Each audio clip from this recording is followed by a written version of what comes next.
Salut à tous! Comme sans doute en lisant le titre de cette vidéo, on va parler de volcanisme. La formation d'un lac de lave est un phénomène plutôt rare sur Terre. Et pour cette vidéo, saluons notre invité Jean de la chaîne I Need Space. Bien le bonjour les gens. Je reviendrai vers toi pour nous parler des lacs de lave dans le système solaire. En attendant, générique!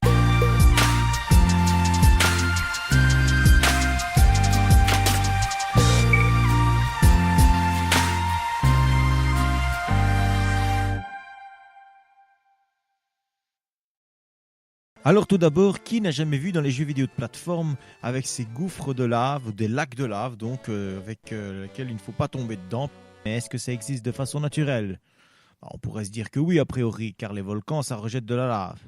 Bon, j'explique. Pour faire simple, une éruption volcanique, c'est un phénomène où le volcan émet de la lave et des gaz volcaniques. L'activité est d'une durée variable d'un volcan à l'autre. Les éruptions ne dépassent généralement pas les 2 mois. Par contre, un lac de lave, c'est une masse de lave maintenue fluide par sa température élevée et le brassage provoqué par la remontée continue des gaz volcaniques, et le tout situé dans un cratère d'un volcan. Et en fin de compte, les lacs de lave peuvent se former de 3 façons possibles. Depuis une ou plusieurs cheminées d'un cratère qui entrent suffisamment en éruption pour être partiellement remplis, par un déversement de lave dans un cratère ou une dépression et remplissage partiel, au sommet d'une nouvelle cheminée qui crache de la lave continuellement pendant plusieurs semaines et construit progressivement un cratère plus élevé que le sol avoisinant. Jusque-là, ok, mais les lacs de lave sont généralement temporaires et éphémères. Leur durée d'existence dépend de l'activité volcanique et en particulier de l'équilibre précaire entre les apports et les déperditions de chaleur, principalement par rayonnement, au niveau du lac de lave. Les températures sont généralement comprises entre 1000 et 1250 degrés. Si une baisse d'activité se présente, la température du lac de lave peut diminuer. La lave se solidifie et laisse place à une mince couche solide qui va progressivement s'épaissir vers l'intérieur au fil du refroidissement. Les lacs de lave permanents sont un phénomène rare. En 2012, sur les 600 volcans de la planète, seuls 4 hébergent un lac de lave permanent depuis plusieurs décennies. Tout d'abord, je vais vous parler du mont Erebus, dont le sommet culmine à 3794 mètres d'altitude. Ce volcan se trouve en Antarctique et situé sur l'île de Ross, ce qui en fait le volcan en activité le plus austral du monde. Phénomène remarquable au sujet de la longévité de sa phase éruptive actuelle, elle dure depuis plus de 35 ans, ce qui entraîne la présence d'un lac de lave au fond de son cratère principal. Le deuxième dont je vais vous parler est le Erta Ale en Éthiopie. Il n'est pas très élevé avec ses 613 mètres d'altitude, par contre il est très étendu avec 30 km de diamètre. Et l'un de ces cratères possède un lac de lave dont les dimensions sont de 80 mètres par 100 mètres. Ce volcan n'a pas beaucoup été étudié car il se situe dans une région désertique et peu facile d'accès. Il est situé dans la dépression d'Afar, qui est une branche du rift continental de l'Afrique orientale. Et je vous laisse quelques instants sur ces images pour admirer le spectacle fascinant.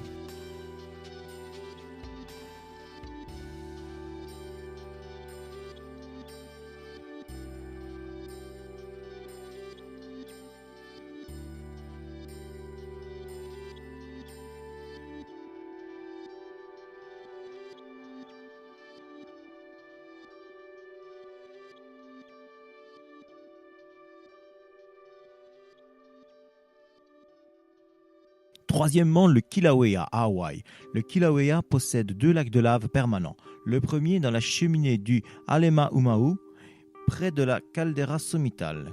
Le deuxième dans le cône de Pu'uo, dans la zone du rift oriental du volcan. Le volcan est en éruption depuis 1983. Le Kilauea est l'un des volcans les plus actifs au monde. C'est un volcan bouclier de type rouge. Sa lave d'une grande fluidité est issue du point chaud d'Hawaï. C'est ce même point chaud qui a donné naissance à l'archipel hawaïen. Son altitude est de 1246 mètres.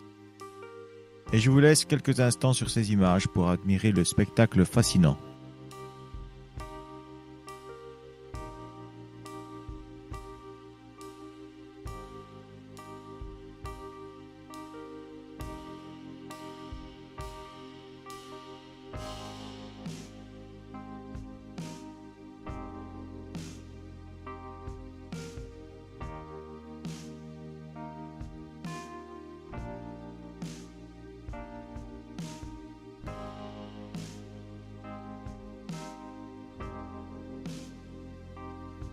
Quatrième et dernier volcan de cette liste, le Nyiragongo en République démocratique du Congo.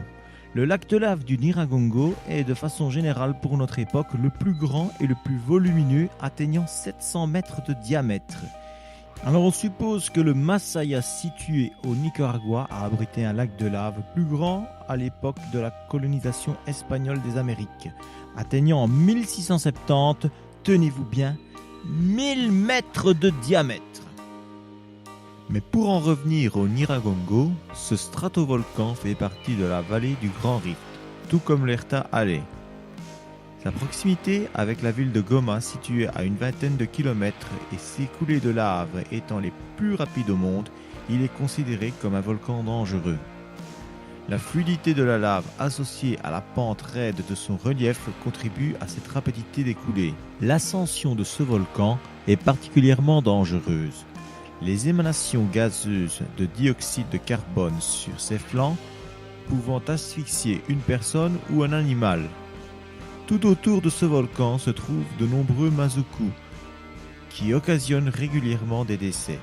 Les victimes se font surprendre en s'enfonçant dans ces cuvettes à l'allure inoffensive. Et je vous laisse quelques instants sur ces images pour admirer le spectacle fascinant.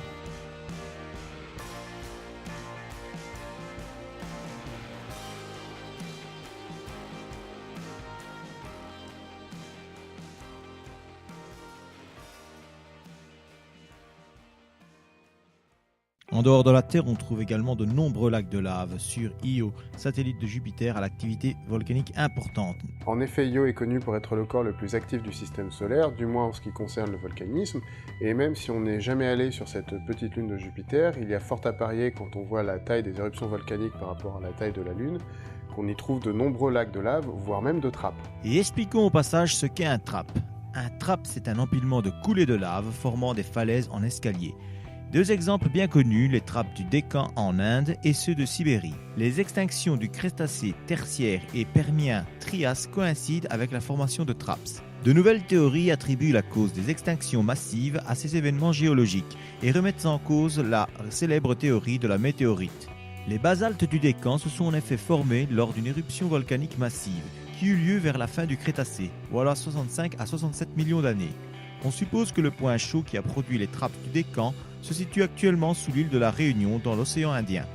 Mais le sujet est bien trop vaste pour être abordé ici et il doit faire l'objet d'une vidéo à lui tout seul. D'ailleurs, le volcanisme sur Io n'est pas comparable à celui de la Terre. Il faut savoir que l'origine du volcanisme sur Io est très différente de celui qu'on trouve sur Terre.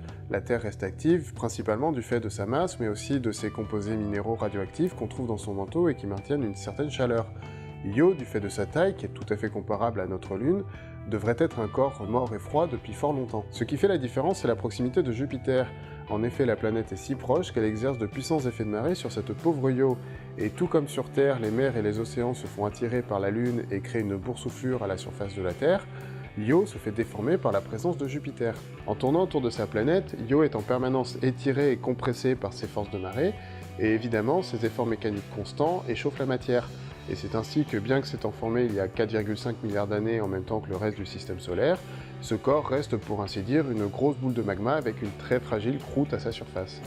Merci à Jean pour la collaboration apportée dans cette vidéo. Eh bien écoute, c'était avec plaisir que j'ai fait cette petite intervention astronomique dans ta vidéo. Si vous ne connaissez pas encore sa chaîne, je vous invite à y aller faire un tour. Ça parle d'astronomie avec des explications claires et précises en vous invitant à admirer la beauté du ciel nocturne. Bref, allez voir son contenu et si vous accrochez, n'hésitez pas à vous abonner à sa chaîne. Le temps est venu pour moi de vous remercier d'avoir regardé cette vidéo jusqu'au bout. J'espère que ce contenu vous aura plu et que si c'est le cas, cliquez sur un petit pouce pour liker. Je vous le redis encore, la seule façon pour que mon audience augmente, c'est que vous partagiez cette vidéo sur les réseaux sociaux comme Facebook, Twitter. Faites-le s'il vous plaît, c'est très important pour moi. Abonnez-vous sur la chaîne si ce n'est pas déjà fait. Et n'oubliez pas de cliquer aussi sur la petite horloge pour pouvoir... Non, c'est pas une petite horloge, c'est une sonnette. N'oubliez pas de cliquer sur la petite sonnette pour pouvoir être averti des prochaines parutions de vidéos. Vous êtes toujours de plus en plus nombreux à suivre Et pour ces mois, donc allez-y, commentez. Moi, ça me motive de répondre aux commentaires. J'aime bien un peu interagir avec vous. Et d'autant plus que les vidéos que j'ai faites, je ne suis pas à l'abri d'avoir dit une connerie. Si vous avez repéré une erreur quelconque de ma part, n'hésitez pas à signaler-le. Et bien voilà, maintenant j'en ai fini. Je vous dis au revoir. Et moi, je vous souhaite une bonne nuit. À très bientôt.